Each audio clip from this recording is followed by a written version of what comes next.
요셉 기도의 가족 여러분, 안녕하세요. 하나님과 함께 동행하는 행복한 새벽입니다. 다 함께 주기도문을 암송하며 우리의 삶에 능력을 주시는 하나님 앞으로 나아가는 30분 공동체 기도 시간을 갖겠습니다. 하늘에 계신 우리 아버지여, 이름이 거룩히 여김을 받으시오며 나라가 임하시오며 뜻이 하늘에서 이루어진 것 같이 땅에서도 이루어지이다. 오늘 우리에게 일용할 양식을 주시옵고 우리가 우리에게 죄 지은 자를 사하여 준 것 같이 우리 죄를 사하여 주시옵고 우리를 시험에 들게 하지 마시옵고 다만 악에서 구하시옵소서. 나라와 권세와 영광이 아버지께 영원히 있사옵나이다. 아멘.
성도 여러분 안녕하십니까? 오늘 저는 이 아침 요한복음 4장에 나오는 왕의 신하에게 나타난 기적이라는 제목으로 은혜를 나누려고 합니다.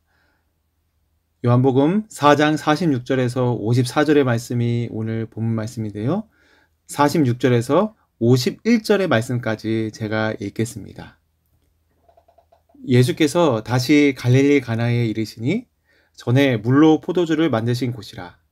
왕의 신하가 있어 그의 아들이 가버나움에서 병들었더니 그가 예수께서 유대로부터 갈릴리로 오셨다는 것을 듣고 가서 청하되 내려오셔서 내 아들의 병을 고쳐주소서 하니 그가 거의 죽게 되었습니다.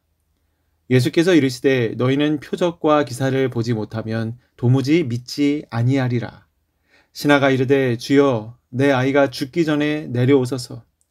예수께서 이르시되 가라 내 아들이 살아있다 하시니 그 사람이 예수께서 하신 말씀을 믿고 가더니 내려가는 길에서 그 종들이 오다가 만나서 아이가 살아있다 하거늘.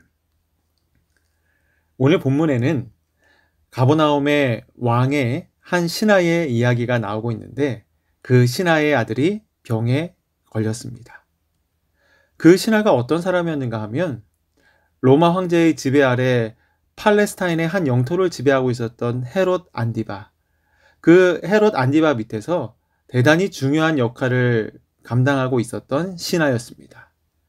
사회적으로 꽤 높은 신분을 가지고 있었고 상당한 지위와 권력을 누리고 있었던 사람이었습니다. 그런데 그런 사람이 이름 없는 나사렛 출신의 예수라는 자에게 자기의 자존심을 다 버리고 가버나움에서 가나로 직접 가는 일은 쉽지 않은 일이었을 것입니다. 여러분, 이런 왕에게 총애를 받았던 신하가 별로 유명하지도 않았던 예수라고 하는 선생을 직접 찾아간 이유가 무엇일까요? 자신의 자녀가 죽을 병에 걸렸기 때문입니다. 다른 사람이 아팠다면 아마도 그가 그렇게 자존심까지 내버리고 직접 가지 않았을 것입니다.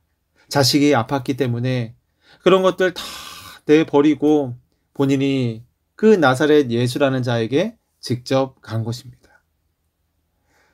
그런데 여러분 한번 생각해 보세요. 만약에 이 왕의 신하가 자신의 아들이 병에 걸리지 않았다면 아마도 그는 예수님을 만날 일이 없었을지도 모르겠습니다. 그러나 그 어떤 인간의 노력으로도 자신의 아들을 살릴 수 없다라고 하는 한계에 부딪혔을 때에 그 신하에게 나사렛 예수가 최후의 희망이 된 것입니다. 마찬가지로 하나님의 아들이 천사를 대신 내려보내지 않고 직접 이 초라한 죄악의 땅에 내려오신 이유도 이 땅에 살고 있는 당신의 자녀들이 죽고 사는 문제가 달려있기 때문입니다. 자식의 문제가 걸려있기 때문에 천사를 대신 보낸 것이 아니라 자신이 직접 오게 된 것입니다. 자, 그런데 여러분, 그 신하의 마음은 처음부터 예수님의 능력을 100% 확신하는 믿음이 아니었습니다. 자존심과 체면까지 물론 내려놓고 갔지만 그의 마음에는 아직 완전한 어떤 확신은 없었어요. 그래서 오늘 본문 47절의 말씀을 보게 되면 그가 예수께서 유대로부터 갈릴리로 오셨다는 것을 듣고 가서 청하되 내려오셔서 내 아들의 병을 고쳐주소서 하니, 이 말은 무슨 말인가 하면 예수께서 직접 내려오셔야만이 내 아들이 나을 것이다 라고 하는 생각을 처음에 하고 있었던 것입니다. 다시 말해서 예수님께서 자신의 아들을 보지 않고도, 아들이 있는 곳에 내려가지 않고도 고칠 수 있는 분이라고 하는 믿음은 그에게 아직까지 없었던 것입니다. 그래서 뭐라고 그랬는가 하면 내려오셔서 내 아들의 병을 고쳐주시면 당신이 진정 선지자인 줄을 내가 알겠나이다 하는 것입니다. 이게 처음 그 신하가 가지고 있었던 믿음이었어요. 그렇게 해주시면 내가 믿겠습니다. 일종의 거래를 가지고 있는 그런 신앙. 그래서 예수님이 이 연약한 믿음을 가진 신하에게 뭐라고 말씀하시는가 하면 본문 48절에 이렇게 말하고 있는 것입니다. 예수께서 이르시되 너희는 표적과 기사를 보지 못하면 도무지 믿지 아니하리라. 요한복음 12장 37절에서도 이렇게 많은 표적을 그들 앞에서 행하셨으나 그를 믿지 아니하였다라고 성경은 기록하고 있어요.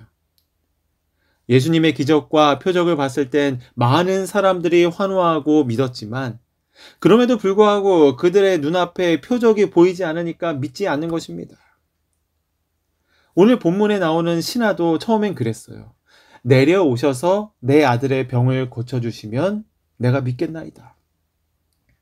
그래서 예수님은 그 신하의 믿음을 일깨워주기 위해서, 아니 어떻게 보면 한번 테스트해보기 위해서 이렇게 말씀하시죠. 가라, 내 아들이 살아있느니라. 여러분, 처음에 이 신하가 분명 뭐라고 했습니까?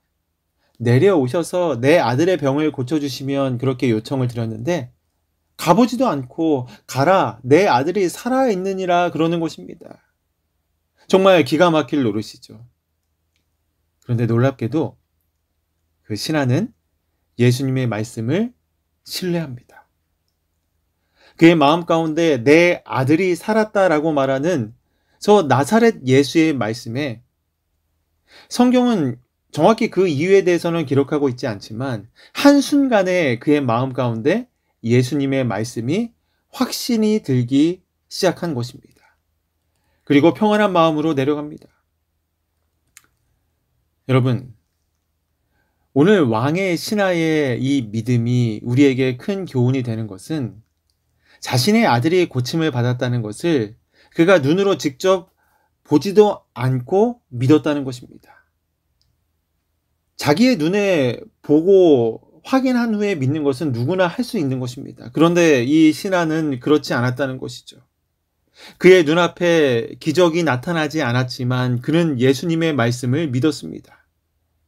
지금처럼 예를 들어서 전화가 있어서 빨리 집으로 전화를 걸어서 아들이 낳았는지 물어볼 수도 없었던 상황이지만 이 신하는 예수님의 그 말씀, 내 아들이 낳았다라고 하는 그 말씀을 믿었던 것입니다. 시대소망 198, 199페이지에 이렇게 기록하고 있습니다. 그는 야곱처럼 승리하였다. 구주께서는 당신께 매달려서 심히 필요한 것을 간청하는 영혼을 물리치실 수 없으시다. 예수께서는 말씀하셨다. 가라, 내 아들이 살았다. 그 신하는 전에 결코 맛보지 못했던 평화와 기쁨을 가지고 계신 곳을 떠났다. 그는 자기의 아들이 나으리라는 것을 믿었을 뿐만 아니라 강한 확신을 가지고 그리스도께서 구속주가 되심을 믿었다. 여러분, 가버나움에서 가나는 당시에 걸어서 한나절이면 되는 거리였습니다. 그러니 자신의 아들이 정말 나았는지, 그리고 건강을 되찾은 아들을 얼마나 보고 싶었겠어요. 당장 집으로 돌아가고 싶지 않았겠습니까? 그런데 이 사람은요, 여기 보면 급하게 그것을 확인하려고 가는 것이 아니라 그 다음날 종들을 만납니다. 아들이 낳았다라고 하는 그 기쁜 소식을 전하기 위해 달려온 종으로부터 아들이 낳았다라고 하는 그 이야기를 듣고 오히려 그 신하는 침착하게 묻습니다. 몇 시에 낳았느냐? 그때 예수님이 내 아들이 살았느니라고 하는 그 순간에 자신의 자녀의 병이 나았다는 것을 깨닫게 된 것입니다. 그리고 53절에 아버지가 예수께서 내 아들이 살아있다 말씀하신 그때인 줄 알고 자기와 그 온 집안이 다 믿으니라. 여러분, 그는 돌아가서 자기만 믿었던 것이 아니라 온 집안이 다 믿었어요. 예수님은 아이의 병 하나만 고쳐주는 것으로 끝내지 않고 온 가족을 구원하셨던 것입니다. 그리고 그 신하로 인해 많은 사람들이 구원을 받는 복음의 놀라운 역사가 일어납니다. 여러분, 예수님이 비록 그 자리에 없어도 그분의 말씀만 믿으면 이렇게 예수님이 있는 것과 같은 일들이 발생하게 되는 것입니다. 여러분, 오늘 우리의 삶 가운데 우리의 눈에 보이지 않는 하나님, 우리가 인생의 절망과 나락에 있을 때 여러분, 우리는 무엇을 의지하며 살아가고 있습니까? 사랑하는 성도 여러분, 오늘 우리들의 기도 소리에 우리 예수님께서 귀 기울이고 계신다는 사실을 여러분 꼭 기억하게 되기를 간절히 바랍니다. 보지 않고 믿을 수 있는 것, 이것이 바로 진정한 믿음입니다. 가장 아름다운 믿음은 어떤 기적이나 표적을 보고 믿는 것이 아닙니다.